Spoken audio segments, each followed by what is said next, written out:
하나님의 크신 은혜와 사랑이 여러분과 함께 하심을 믿습니다. 네. 이제 완연한 가을 가운데 우리가 지내고 있고요. 그리고 또, 나무의 색깔이, 나뭇잎의 색깔이 있는 것을 볼 수가 있습니다. 네. 이 아름다운 계절에, 우리를 향하신 그 하나님의 음성을 듣고, 하나님의 사랑에, 우리가 늘 그 안에 거하면서 우리가 새 힘을 얻을 수 있기를 소원합니다.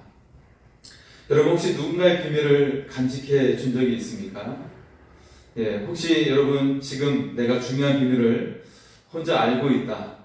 그런 비밀을 간직하고 있는 사람이 있습니까? 네. 만약에 그 비밀을 우리가 알고 있다면 흥분이 들 거예요. 예, 내가 이 비밀을 나 혼자 알고 있다. 예, 그런다면 흥분이 될 거라고 생각이 듭니다. 그 비밀이 내일 이루어질 일이라면, 혹은 일주일, 혹은 1년 뒤에 이루어질 일이라면 그 비밀을 내가 알고 있을 때 우리는 굉장히 흥분되고 그것에 대한 기대감을 가지고 있을 것이라고 생각이 듭니다. 자, 요한계시록은 장차 있을 일에 대한 기록의 성경 말씀이죠. 그래서 우리가 계시록을 읽을 때 장차 어떤 일이 일어날까 그런 기대감을 갖는 것은 당연한 일이 될 수가 있습니다. 네. 그래서 저도 어린 시절에 이 요한계시록이 굉장히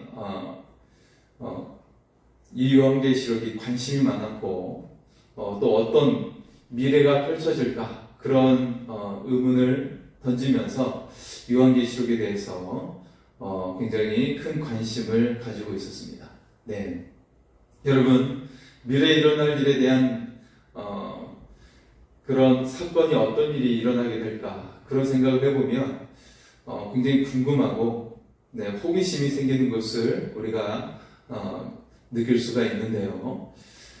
자, 요한계시록에 대해서 우리는 기대감이 있어요. 어떤 일이 일어날까. 그런데 또 한편으로는 두려움이 있습니다. 왜냐하면 심판의 내용을 담고 있기 때문이죠. 그런데 심판의 내용을 담고 있긴 하지만 여기에 숨겨져 있는 아주 중요한 의미가 있는데요. 이것은 바로 하나님께서 우리를 향하신 의도입니다. 자, 여기에 가장 중요한 의미가 무엇이냐면 하나님께서는 주의 성도들을 사랑하신다라는 사실이죠. 그리고 그 성도를 향한 미래의 소망을 준비해 놓으셨다고 하는 그런 위대한 그리고 우리를 향하신 하나님의 크신 사랑의 내용이 바로 요한계시록 속에 담겨져 있다는 것입니다.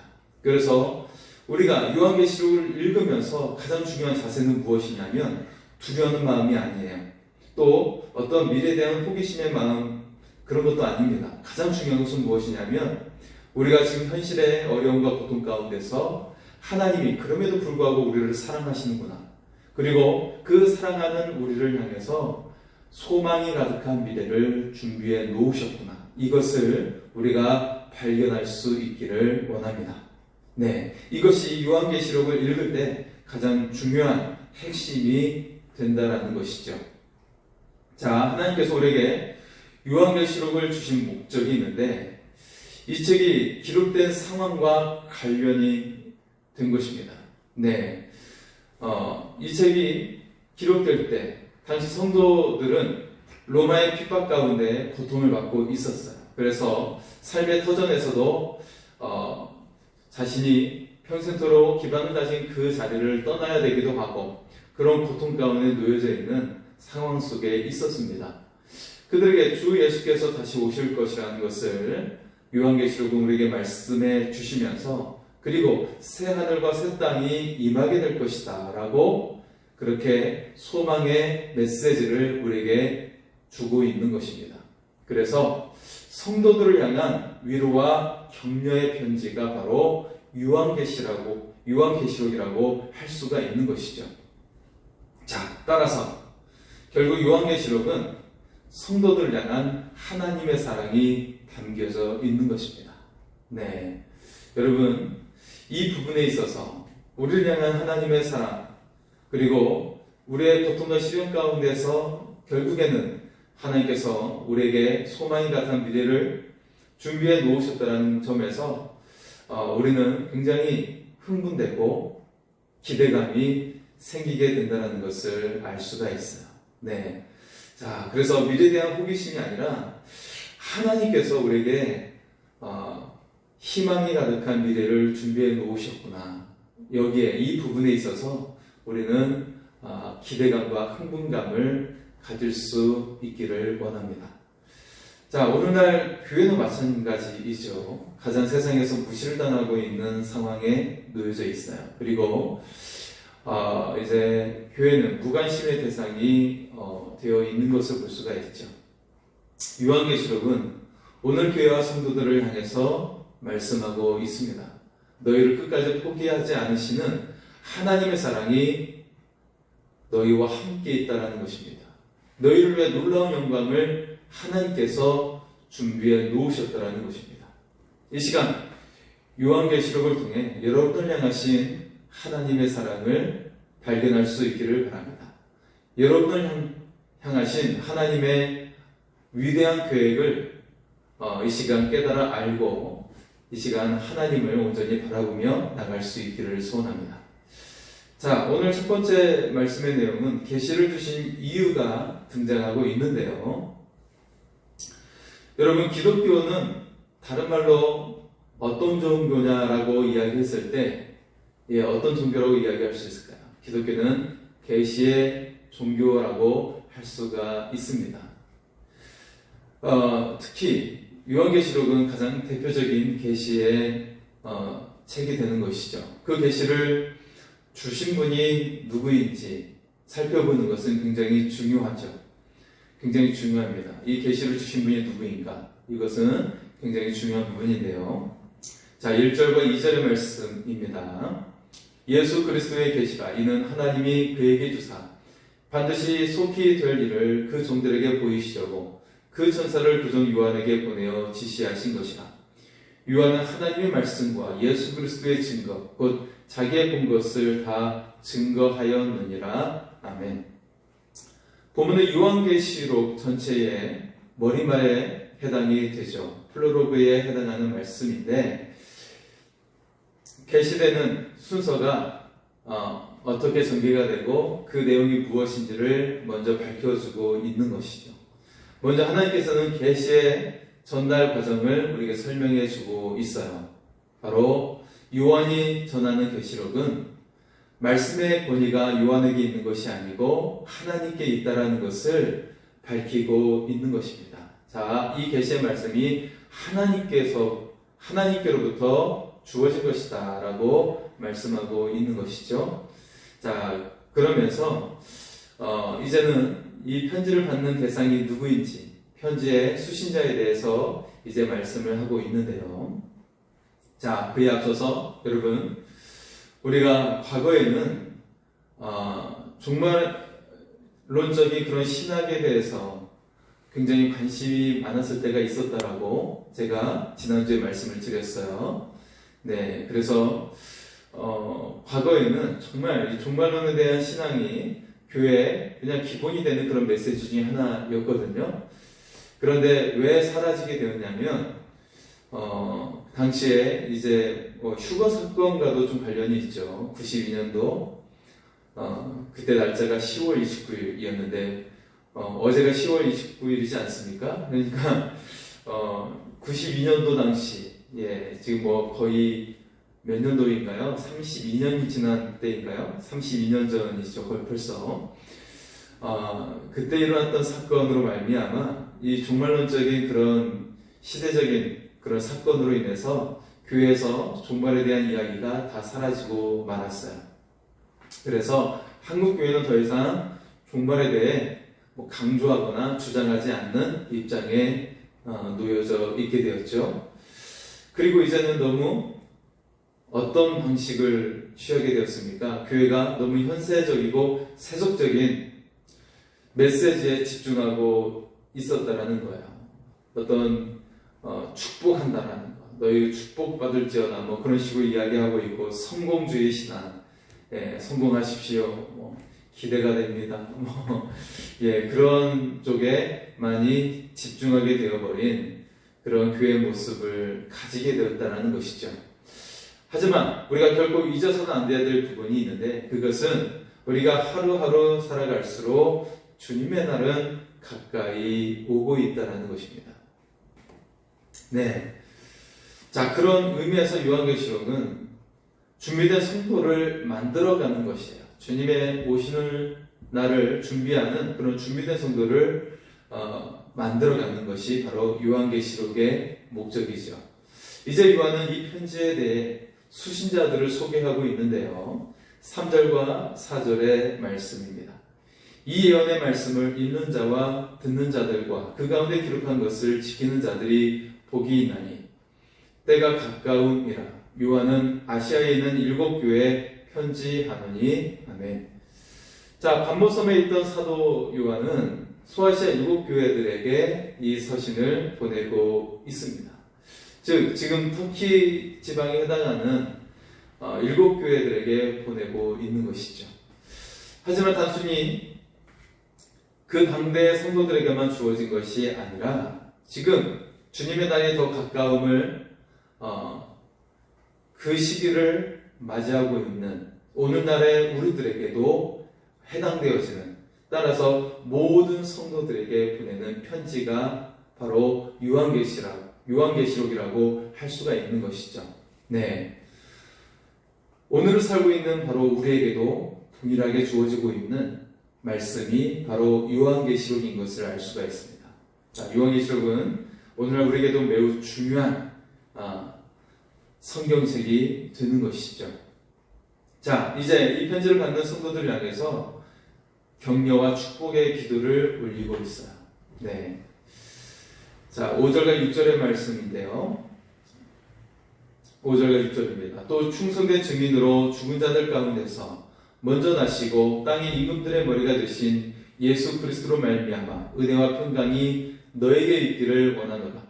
우리를 사랑하사 그의 피로 우리 죄에서 우리를 해방하시고 그의 아버지 하나님을 위하여 우리를 나라와 책상으로 삼으신 그에게 영광과 능력이 세세토록 있기를 원하노라. 아멘. 자, 이 말씀에서 우리는 두 가지 중요한 점을 같이 나눌 수가 있는데요. 첫 번째는 성도들을 축복하는 주체가 누구인가, 이것을 우리가 알아야 한다는 것입니다. 여러분을 축복하고 또 여러분을 보살피는 대상이 누구인지를 아는 것이 굉장히 중요해요. 그것은 여러분의 현재의 삶과 미래의 삶이 결정되어지는 아주 중요한 그런 부분이기 때문에 그렇습니다. 자, 지금 이 말씀을 통해 주의 성도를 축복하는 대상이 누구인가? 우리를 축복하시는 분이 누구입니까? 바로 우리의 구주 예수 그리스도라고 소개하고 있습니다. 예수 그리스도에 대한 올바른 고백이 없다면 기독교는 존재할 수가 없는 거예요. 네, 그냥 유대교로 남아있게 되는 것이죠. 초대교회에서는요, 이단과의 싸움이 계속되었습니다. 네, 굉장히 치열했습니다. 거기에서 예수님을 구주로 영접하는 것이 가장 중요한 핵심이 되었어요. 예수님을 나의 구주, 메시아로 인정하느냐, 그리고 인정하지 않느냐에 따라서 이단으로 갈리는 가장 중요한 기준이 된 것이죠. 자, 예수 그리스도를 이 말씀을 통해 세 가지를 통해 소개하고 있는데, 첫 번째는 예수님은 충성된 증인이 되어 주셨어요. 두 번째는 죽은 자들 가운데서 먼저 나신 분이 되었고, 또 세 번째는 땅의 임금들의 머리가 되셨다라고 말씀을 하고 있습니다.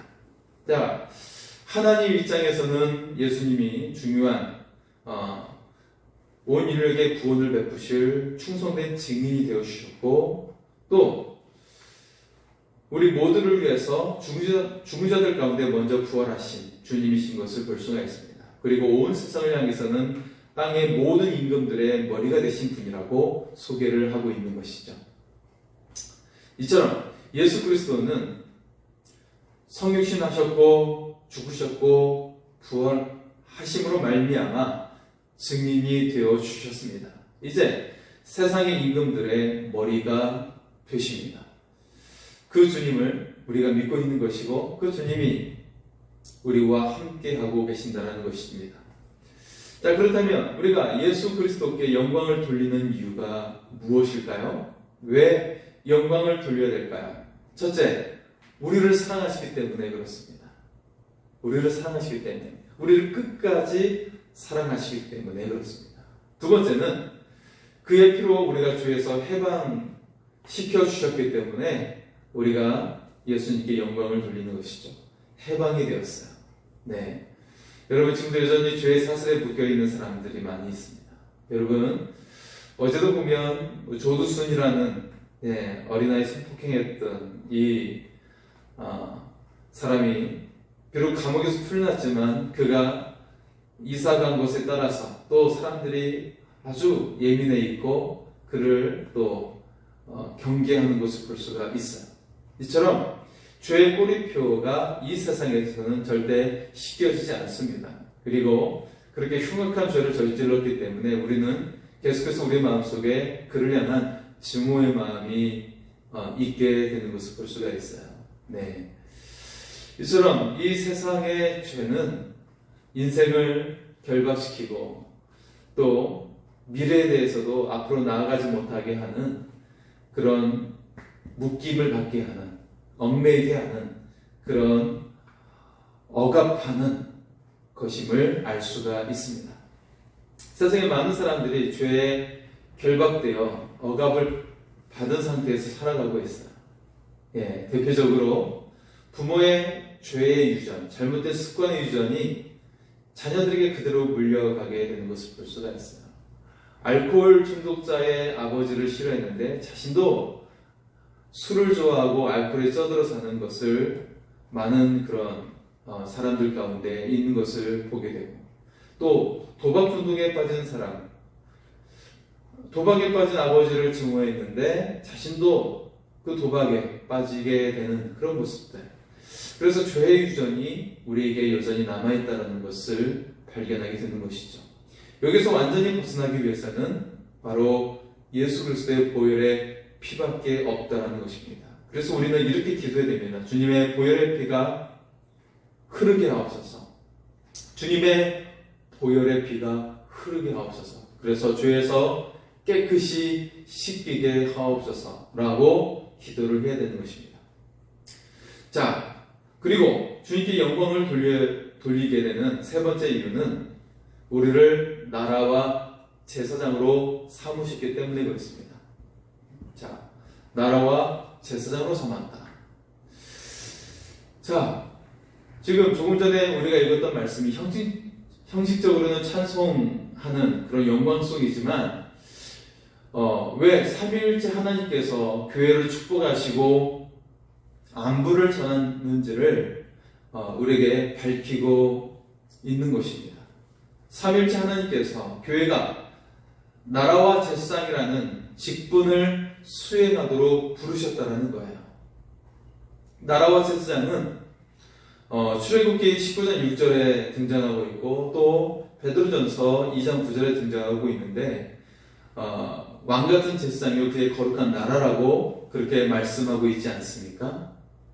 자, 먼저 이스라엘을 향해서 제사장 나라가 되게 하셨고 거룩한 나라가 되게 해주셨습니다. 예수님은 십자가에 죽기까지 타협하지 않으시고 하나님의 진리를 증언하셨어요. 그리고 부활하여 죄와 사망의 권세를 무너뜨리시고 하나님의 보좌 우편의 왕으로 통치하고 계십니다. 예수님께서 하나님의 보좌 우편에 앉아 계셨다는 것은 위치를 말하고 있는 것이 아니라 권위를 이야기하고 있는 것이라고 제가 전에도 말씀을 드렸죠. 네, 권세를 가지고 계시는 거예요. 능력을 가지고 계시는 것입니다. 자, 바로 이것이 하나님의 나라의 계시인 것인데요. 이게 바로 하나님 나라의 계시예요. 자, 교회도 세상 가운데서 신실한 증인으로 역할을 잘 감당하고 또 거기에 우리는 부르심을 받았다는 것입니다. 죽기까지 고난당하시고 말과 삶으로 우리는 복음을 증거하는 삶을 살아내야 하는 것이 바로 성도의 삶이 된 것이죠. 그래서 신실하게 왕같은 제사장의 직무를 감당해야 하는 것입니다. 출애굽한 이스라엘에게 맡겨진 소명이 예수 그리스도를 통해 완수가 되었어요.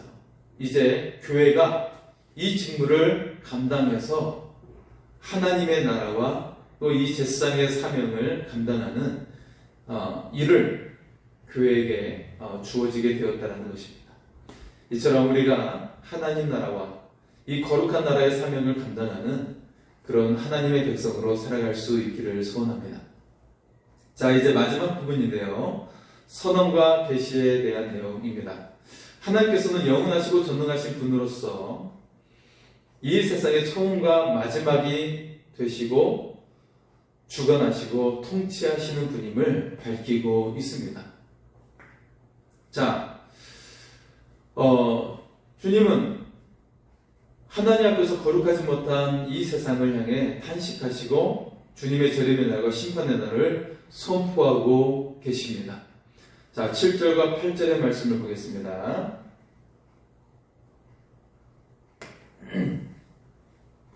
볼지어다 그가 구름을 타고 오시리라. 각 사람의 눈이 그를 보겠고 그를 찌른 자들도 볼 것이요 땅에 있는 모든 족속이 그로 말미암아 애곡하리니 그러하리라. 아멘. 주 하나님이 이르시되 나는 알파와 오메가라. 이제도 있고 전에도 있었고 장차 올 자요 전능한 자라 하시더라. 아멘. 자, 이 말씀에서 우리는 두 가지를 볼 수가 있는데, 하나님께서는 범죄하고 타락한 세상에 대해서 한탄하고 계시는 거예요. 모든 세상과 민족들이 다시금 회복되기를 원하고 계신다는 것입니다. 그래서 아들 예수 그리스도를 이 땅에 보내주셨고 십자가의 속죄형으로 희생양이 되게 해주셨어요. 가장 귀하신 예수 그리스도를 우리를 위해 희생하게 하신 것입니다. 그 결과 이 사실을 믿는 모든 사람들을 죄에서 자유하게 하신 줄 믿습니다. 그 예수님을 우리는 믿고 담대하게 나아가야 하는 것입니다. 자, 그래서 이 말씀 가운데 두 번째 내용은 하나님께서는 자신을 우리 가운데 드러내 보이시는 계시해 주심을 말씀하고 있는데, 곧 어떻게 말씀하고 있어요? 나는 알파와 오메가라. 이제도 있고 전에도 있었고 장차 올 자요 전능한 자라고 그렇게 하나님을 우리에게 드러내며 소개하고 계십니다. 하나님께서는 알파와 오메가시며 역사의 원천이 되시고 또 역사 그 자체가 되어주신 분이 되십니다. 영원하신 그리스도를 강조하는 것과 함께 오늘 말씀은 인사말로 끝을 맺고 있는데요. 왜 하나님에 대한 소개로 인사말을 하고 있는 것일까요?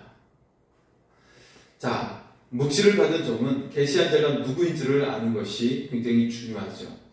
유임을 받은 자는 누구의 권위로 직무를 수행하고 있는지 확신하며 있어야 되는 것입니다. 자, 로마 제국의 핍박을 받고 있는 교회는 그 고통 가운데 짓눌려서 귀가 죽어 있어요. 네, 여러분, 공식적으로 이 당시의 교회는 무시를 당하고 있는 상태입니다. 손가락질을 당하고 있고 발각이 되면 죽임을 당할 수 있는 상황 가운데 놓여져 있어요. 이 계시록의 말씀이 쓰여진 당시에는 이제는 예수님의 제자들 요한을 제외하고는 모두 다 죽은 상태입니다. 제자들이 모두 죽어 있는 상태예요. 그리고 수많은 교회들이 핍박을 당하고 고통 가운데 놓여져 있는 상황에서 이 계시록이 쓰여지고 있는 상황입니다. 네, 그러니까 여러분, 그냥 그 모습만 바라보면 교회는 희망이 없어요. 그냥 암흑 가운데 있는 것 뿐입니다. 네, 이 가운데서 요한계시록이 바로 쓰여지게 되어 있는 것인데, 여기에서 요한계시록이 우리에게 주는 메시지는 무엇입니까? 교회는 전능하시고 영원하시며 알파와 오메가, 시작과 끝을 주관하시는 하나님께 부름을 받았다라는 것입니다. 그 하나님을 통해 교회가 세상에 파송되었다라는 것이에요. 이 세상을 주관하시는 하나님을 통해 교회는 이 땅에 파송되었다라는 것입니다. 교회는 로마 제국과 대결할 신분과 사명과 능력을 가지게 된 것입니다. 누구를 통해서요? 바로 예수님을 통해서. 이 교회를 세상에 파송하신 예수님을 통해서 그의 권한과 권세와 권능이 위임이 되어 있다는 것이에요. 여러분, 예수님은 교회를 통해 예수님의 능력을 나타내고 계신다는 것입니다. 이미 그 예수님의 권세와 권능이 주어졌는데 교회가 이것을 사용하지 않고 있는 거예요. 우리가 예수님을 신실하게 믿고 기도로 간구하며 담대히 나아가면 주님의 권세와 권능이 교회를 통해 나타나게 될 줄 믿습니다. 지금 여러분, 교회 모습이 어떻습니까? 지금 초대교회, 지금 로마의 억압 가운데 놓여져 있는 이 계시록에 쓰여져 있는 이 상황 속에 있는 교회의 상황들, 거기에 비교할 수는 없지만 현대의 교회도 이 세상 가운데 무시를 당하고 있고 위협을 당하고 있는 것을 볼 수가 있죠. 하지만 우리의 이 모습은 이 요한계시록에 쓰여져 있는 그 당시 교회 상황과는 굉장히 편한 상태인 것을 알 수가 있어요. 우리가 핍박을 당하고 있지는 않지 않습니까? 네, 지금 현재 핍박을 당하거나 그렇지는 않잖아요. 욕은 당할 수 있죠. 욕을 먹을 수는 있을지 모르지만, 하지만 지금 계시록에 쓰여져 있는 상황과는 우리는 편하게 믿고 있다는 것을 우리는 너무나도 잘 알고 있어요. 자, 최종적으로 마지막 날에 예수 그리스도는 능력과 영광의 모습으로 다시 오십니다.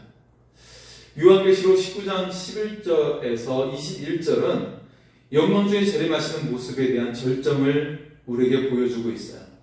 그리고 이 세상을 심판하실 것이라고 말씀하고 계십니다. 여러분, 그날은 점점 다가오고 있습니다. 여러분은 어떤 모습으로 주님의 재림의 날을 맞이하시겠습니까? 등과 기름이 준비된 지혜로운 신부들이 다 될 수 있기를 소원합니다.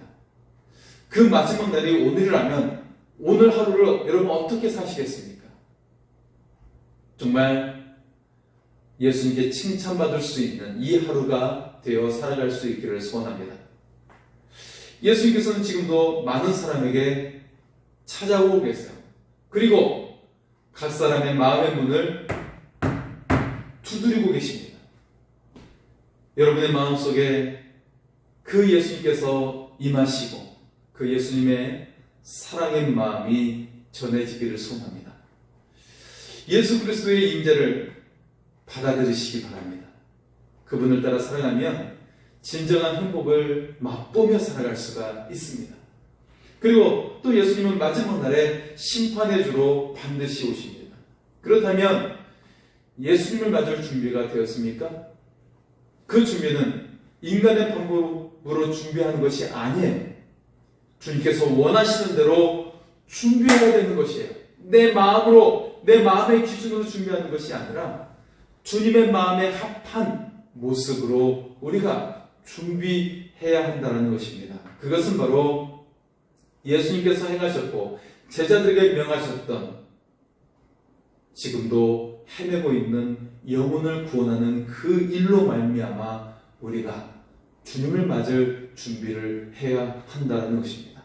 그냥 내가 좋아하는 일만 즐기다가 살면서 그렇게 인생을 낭비하는 것이 아니라 지금도 죽어가는 영혼들을 향해 우리가 그 주님의 생명 가운데 인도하는 것, 그들도 하나님의 자녀된 것을 회복하는 것, 그 일을 위해 우리가 쓰임받는 것, 이렇게 우리가 등과 기름을 준비하는 슬기로운 처녀로 우리가 서서 주님 오시는 날 칭찬받는 주님의 사람이 다 될 수 있기를 소원합니다. 여러분, 이처럼 주님 우리에게 사랑의 메시지로 끝까지 우리를 지켜주시고 소망으로 인도해 주실 것을 말씀하고 있습니다. 생명으로 인도해 주실 것을 말씀하고 있습니다. 이제는 나만이 아니라 우리의 사랑하는 사람들과 더불어서 그 생명의 자리로, 그리고 그 축복의 잔치로 우리가 나아가는 주 예수 그리스도의 사람이 다 될 수 있기를 소원합니다. 우리 시간에 먼저 그 나라와 의를 구하라 찬양하시면서 기도하겠습니다.